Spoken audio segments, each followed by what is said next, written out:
താൻ കഴിച്ചോ? ഇല്ല. രാവിലെ മുതൽ അബി ഇന്ന് വരുന്ന മനസ്സിലിരുന്ന് ആരോ പറയുന്ന പോലെ. അതുകൊണ്ട് ഒരുമിച്ച് കഴിക്കാൻ നേരത്തെ കാത്തിരിക്കായിരുന്നു. എന്നിട്ടെന്താ എനിക്ക് മാത്രം വിളമ്പിയത്?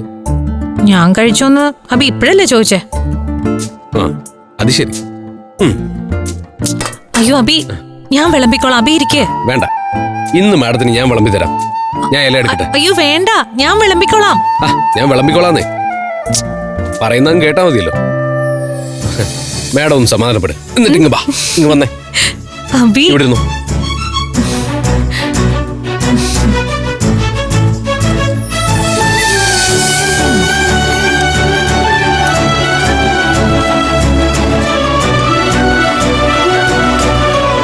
മതി. ആ, കുറച്ചുകൂടെ ഇടട്ടെ. കഴിക്കാം.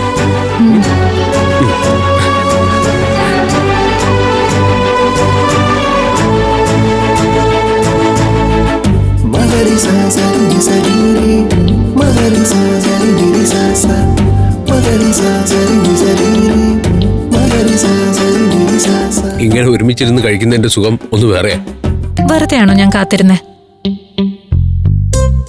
നമ്മള് രണ്ടുപേരും വല്ലാതെ മാറിപ്പോയില്ലേ? എന്ത് മാറ്റം? നമ്മുടെ റിലേഷൻഷിപ്പ് ആദ്യമൊന്നും ഇങ്ങനെ ആയിരുന്നില്ലല്ലോ. ഇത്തിരി ഗൗരവമൊക്കെ ഉണ്ടായിരുന്നു. ആ ഗൗരവത്തിന് ഇപ്പോഴും കുറവൊന്നുമില്ല. അതല്ല അബി, കുറച്ചുകൂടെ സ്റ്റാൻഡേർഡ് ഉണ്ടായിരുന്നു. ഇപ്പോ ഇത്തിരി പൈങ്കിളി ആവുന്നുണ്ടോന്നൊരു സംശയം. ഈ പ്രണയം എന്ന് പറയുന്ന സാധനെ കണ്ടുപിടിച്ച കാലം മുതല് ഇത്തിരി പൈങ്കിളിയാ. ഇനി നമ്മളായിട്ട് അതിനെ വ്യത്യാസപ്പെടുത്താൻ നോക്കണ്ട. ശ്രമിച്ചാലും നടക്കൂല.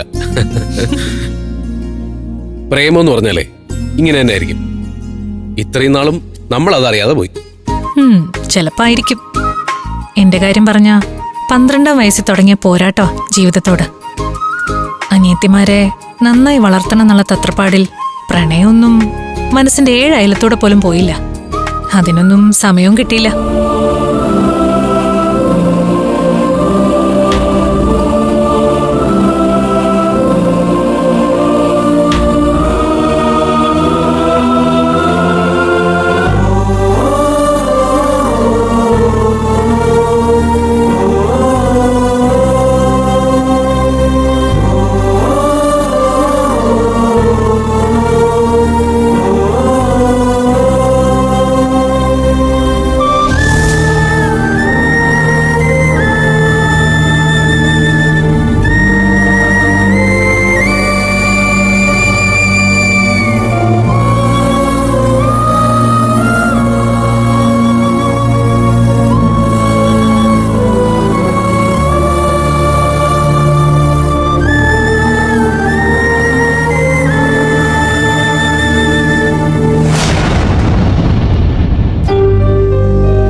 അത് ശരി, അബി ഇവിടെ വന്നിക്കാണോ?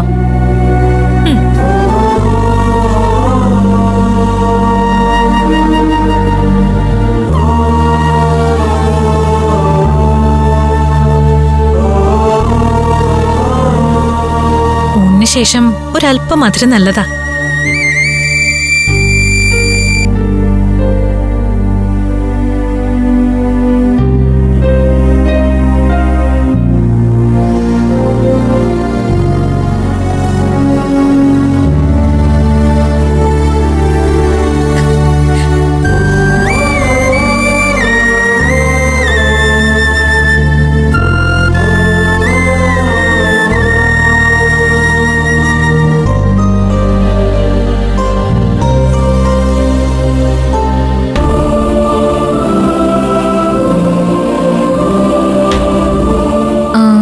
എന്തേ പാലോചിച്ചത്? ഒന്നുമില്ല. എന്നാലും ഞാനൊന്ന് കേട്ടോട്ടെ, പറ. ഇതുപോലൊരു മുട്ടായി പോലും നമ്മുടെ രണ്ടുപേരുടെ അച്ഛന്മാര് നമുക്ക് വാങ്ങി തന്നിട്ടില്ല. അതാണ് നമ്മൾ തമ്മിലുള്ള ഏറ്റവും വലിയ സിമിലാരിറ്റി എന്ന് എനിക്ക് തോന്നുന്നു. ഇന്ന് അപ്പിയുടെ വന്നത് മുതൽ ഞാൻ ശ്രദ്ധിക്കുക. മുഖത്ത് എന്തോ ഒരു സങ്കടമുണ്ട്. എന്താ വിഷമം? താൻ കൃത്യമായിട്ട് മനസ്സിലാക്കുന്നുണ്ടല്ലോ എന്നെ. അങ്ങനെ എന്തേലും മനസ്സിലുണ്ടെങ്കിൽ പിന്നെന്താ എന്നോടൊന്നും പറയാണ്ടിരുന്നേ? അല്ല, തന്നോടെല്ലാം തുറന്നു പറയാൻ വേണ്ടിയിട്ടാ ഞാനിങ്ങോട്ട് വന്നത്. എനിക്ക് ജന്മം തന്നയാൾ, അയാളെ അച്ഛൻ എന്ന് വിളിക്കാൻ എനിക്ക് ഒരിക്കലും ആവില്ല. കാരണം ജന്മം തന്നുകൊണ്ട് മാത്രം ആരും അച്ഛനാവുന്നില്ല. അങ്ങനെ ഞാൻ വിശ്വസിക്കുന്നു. എന്താ സംഭവിച്ചേ? അയാള് ജയിലിൽ നിന്ന് ഇറങ്ങി ഇന്ന് വീട്ടിൽ വന്നിരുന്നു. ഫ്ലവേഴ്സ് ഒരുക്കുന്ന കാഴ്ച വസന്തം യൂട്യൂബിൽ പ്രേക്ഷകർക്ക് ലൈവായി കാണാം. ഫ്ലവേഴ്സ് കോമഡിയിൽ ജോയിൻ ചെയ്യൂ, ആസ്വദിക്കൂ.